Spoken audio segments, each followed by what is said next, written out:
दोस्तों, क्या होगा अगर आप कभी समंदर में जाएं और वहां पर आपको एक ऐसी बोट मिले जो कि श्रापित हो और वो आपका हर तरह से शिकार करना चाहे, आपको अपने अंदर कैद कर ले और बाहर ना निकलने दे। तो ऐसी सिचुएशन में आप क्या करेंगे? और आखिर यह बोट क्या है और यह श्रापित क्यों है? इसके पीछे की क्या वजह है, जानेंगे आज की इस कहानी से जिसका नाम है द बोट। ये फिल्म आपको काफी पसंद आएगी, तो बने रहा वीडियो के आखिर तक। कहानी की शुरुआत होती है और हमें जो को दिखाया जाता है जो कि अपने घर से बाहर निकलता है। उसका घर समंदर के पास ही होता है। अब इसके बाद वो अपनी छोटी सी बोट में बैठकर चट्टानों को पार करता हुआ बड़े समंदर के बीच पहुंच जाता है। वो यहाँ पर मछलियां पकड़ने के लिए आया था, लेकिन कुछ ही लम्हों बाद यहाँ पर चारों तरफ घना कोहरा छाने लगता है।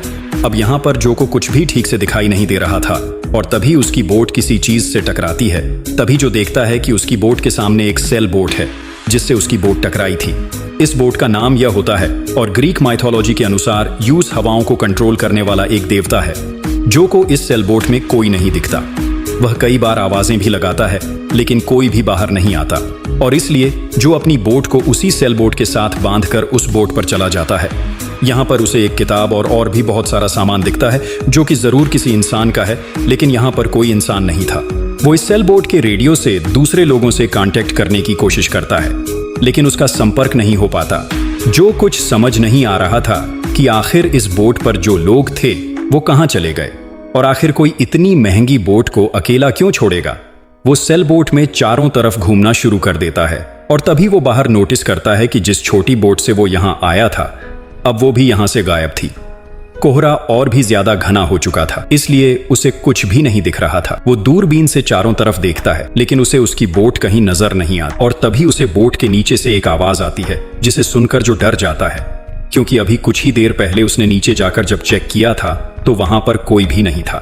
वो डरते हुए एक बार फिर से नीचे जाता है, लेकिन यहां आकर वो देखता है कि बोट के हिलने की वजह से टॉयलेट का दरवाजा खटखटा रहा है जिसकी आवाज थी। इसलिए वो इस दरवाजे को बंद करके इंजन के पास आता है। वो जानता था कि अब उसके पास इस सेल बोट के अलावा निकलने का यहाँ से दूसरा कोई रास्ता नहीं है। वो इंजन स्टार्ट करने की कोशिश करता है लेकिन इंजन स्टार्ट नहीं होता और साथ ही बोट का कंपास भी खराब था, इसलिए उसे डायरेक्शन का भी पता नहीं लगा पा रहा था। इसलिए वह अपने पास से एक मैप निकालता है और सही डायरेक्शन का पता लगा लेता है, जिसके बाद वो सेल्स को खोल देता है जिससे बोट आगे बढ़ना शुरू हो जाए। लेकिन हवा इस तरह से चल रही थी कि बोट चारों तरफ घूमने लगती है। अब जो समझ जाता है कि उसे यहाँ से निकलने के लिए इंजन को ही स्टार्ट करना पड़ेगा।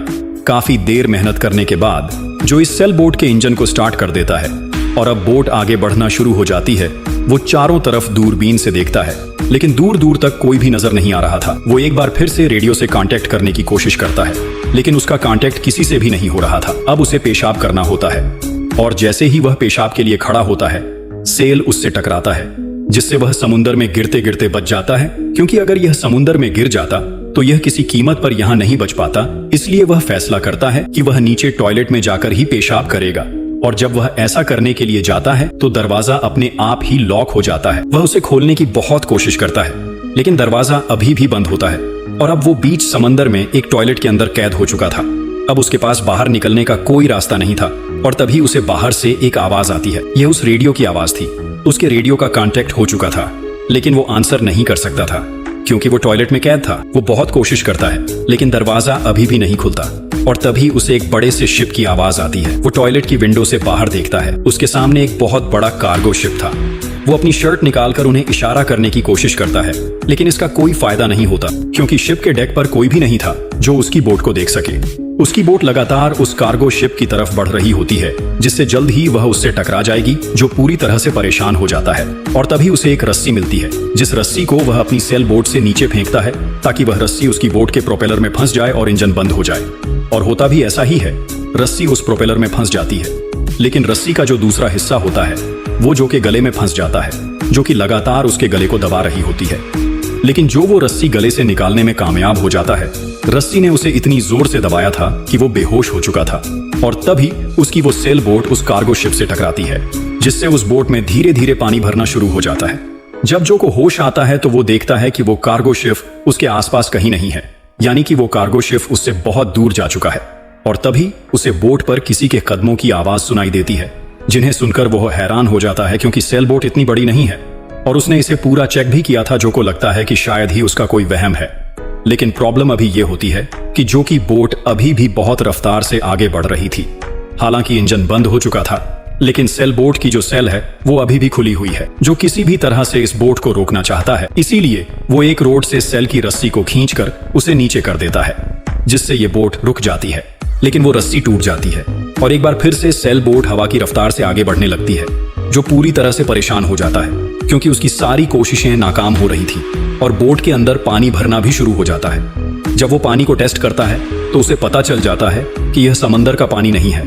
इसलिए जो चिल्ला चिल्ला कर कहता है कि मैं जानता हूं कि बाहर कोई है, मुझे तुम्हारी हेल्प की कोई जरूरत नहीं है, मैं खुद ही यहां से निकल सकता हूं। जो को पूरा यकीन हो चुका है कि बाहर जो भी इंसान है वो जो को चोर समझ रहा है, इसलिए उसने उसे यहां कैद कर दिया है।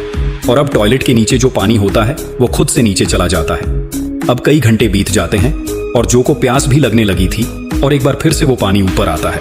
लेकिन इस बार जब जो उस पानी को टेस्ट करता है तो वो समंदर का पानी होता है, यानी कि कार को शिप से टकराने के बाद जो ये सेल बोट डैमेज हुई थी, इससे अब समंदर का पानी अंदर आने लगा था।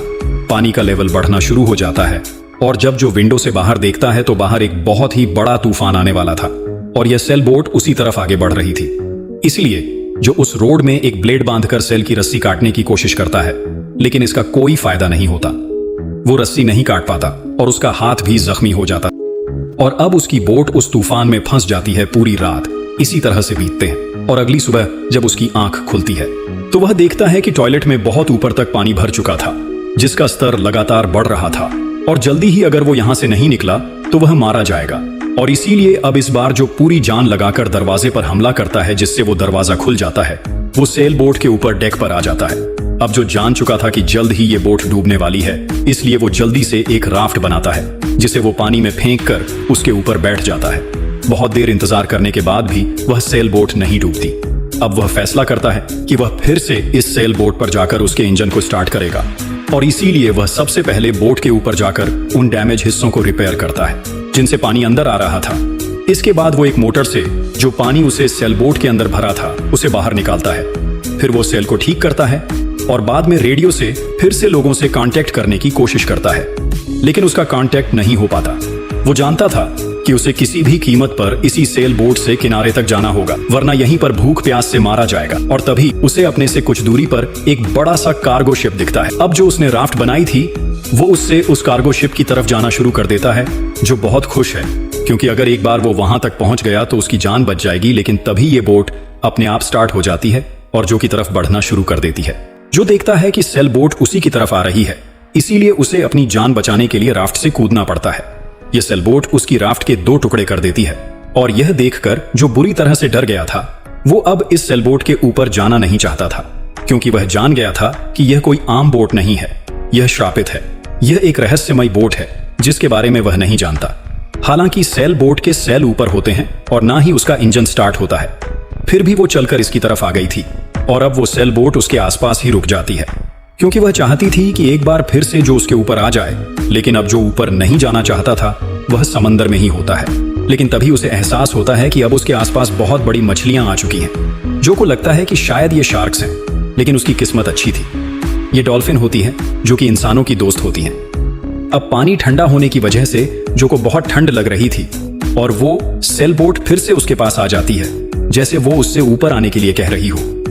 और अब मजबूरी में जो को सेल बोट पर जाना पड़ता है, क्योंकि अगर वो रात भर पानी में रहेगा तो उसे हाइपोथर्मिया हो जाएगा, जिससे उसकी जान जा सकती थी। खैर, अब जो बोट के अंदर जाकर सो जाता है और अगली सुबह जब वो जागता है तो पाता है कि बोट का दरवाजा अपने आप ही लॉक हो चुका था।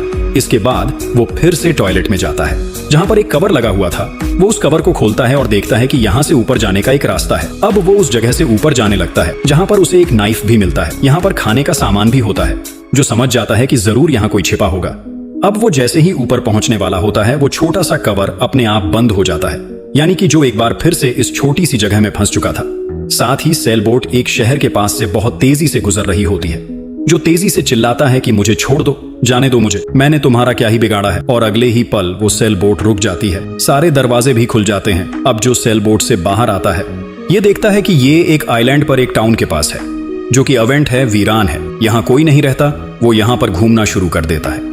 यहाँ पर कोई भी नहीं होता, यहाँ सिर्फ इमारतें होती हैं और तभी उसे इंजन की आवाज आती है। वो देखता है कि सेल बोट स्टार्ट होकर अब अपने आप ही यहां से जा रही है। वो समझ जाता है कि ये बोट जरूर किसी सुपरनेचुरल एंटिटी से पजेस्ड है जिसके अंदर वो फंस गया था, और अगले कुछ ही लम्हों में वो बोट उसकी आंखों से गायब हो जाती है। अब इसके बाद वो चलता हुआ किनारे पर आता है, जहां पर वो देखता है कि उसकी वो छोटी बोट जिससे वो फिशिंग करने के लिए गया था, जिसे उसने उस सेल बोट के साथ बांध दिया था, वो एक बार फिर से किनारे पर खड़ी थी। और इसके बाद हम इस टाउन में और भी बहुत सारे लोगों को दिखाया जाता है। दरअसल ये टाउन ये वही जगह है जहां से जो ने अपना सफर शुरू किया था। अब ये जो बोट थी, इसमें जो भी बला, जो शैतानी आफत थी, वो इंसानों का शिकार किया करती थी। लेकिन इन्होंने जो को छोड़ दिया था, क्योंकि जो ने इस सेल बोट पर काम किया था, इसे ठीक किया था, उसके इंजन को भी रिपेयर किया था। इसीलिए शायद सेल बोट ने इसे नहीं मारा और इसे वापस किनारे पर छोड़ दिया। बाकी दोस्तों, आपकी इस फिल्म को लेकर क्या थ्योरी है कि आखिर उस बोट ने इसे क्यों छोड़ा होगा? हमें कमेंट में बताएं। वीडियो को लाइक और चैनल को सब्सक्राइब भी कर दें। मिलते हैं हमारी अगली शानदार वीडियो में।